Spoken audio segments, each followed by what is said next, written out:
Hello everyone, welcome to Rani Reddy creations. ఎలా ఉన్నారండి? అందరూ బాగున్నారా?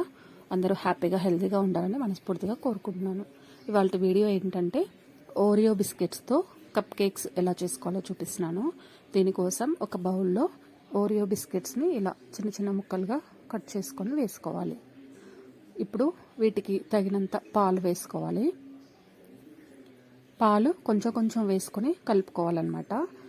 ఒకేసారి వేసుకున్నామంటే ఇది బ్యాటర్ లూజ్ అయిందంటే కేక్ సరిగా రాదు.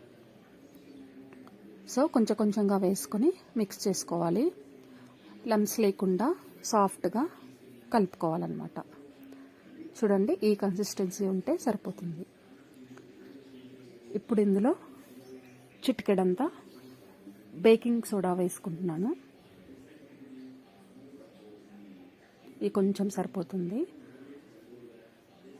దీన్ని ఈ బ్యాటర్లో మొత్తం కలిసిపోయేలాగా కలుపుకోవాలి.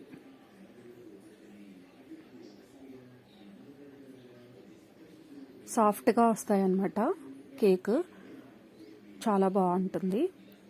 ఇప్పుడు వీటిని ఈ కేక్ మౌల్స్లో వేసుకోవాలి. కొంచెం స్పేస్ వదులుతున్నాను అనమాట. కుక్ అయిన తర్వాత కేక్ పైకి పొంగుతుంది కదా, అందుకని సగం వరకు వేసుకొని వదిలేసాను.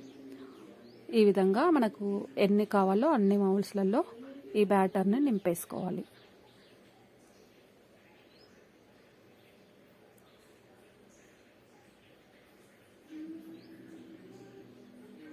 ఈ విధంగా ఇలా మౌల్స్లో నింపుకున్న తర్వాత వీటిని ఇలా కిందకి ట్యాప్ చేసుకోవాలన్నమాట. ఈ విధంగా ట్యాప్ చేసుకోవాలి. దీనివల్ల ఏమన్నా ఎయిర్ బబుల్స్ అలా ఫామ్ అయినా కూడా పోతాయన్నమాట. ఇప్పుడు స్టవ్ ఆన్ చేసుకొని ఈ విధంగా ఒక ప్యాన్ ఏదైనా పెట్టుకొని ఒక గ్లాస్ వాటర్ వేసుకోవాలి. దీనిపైన ఒకటి స్టాండ్ లాగా ఏదైనా పెట్టుకోవాలి. ఇప్పుడు మనం ఫిల్ చేసుకున్న మౌల్స్ ఉన్నాయి కదా, వీటిని ఈ స్టాండ్ పైన ప్లేస్ చేసుకోవాలి.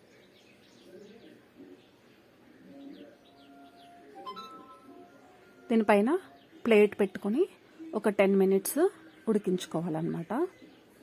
చూసారా, కేక్ మంచిగా రెడీ అయిపోయింది. చూసారా, పొంగింది. చూడండి ఎంత బాగా పొంగిందో. చాలా సాఫ్ట్గా చాలా బాగుంటాయి టేస్ట్. ఈ మౌల్స్కి కూడా అంటుకోదన్నమాట, చాలా నీట్గా వస్తుంది. చూడండి, అస్సలు అంటుకోలేదు మౌల్స్కి. సాఫ్ట్గా చాలా బాగుంటాయి. ఇవి మా పాప ట్రై చేసిందనమాట.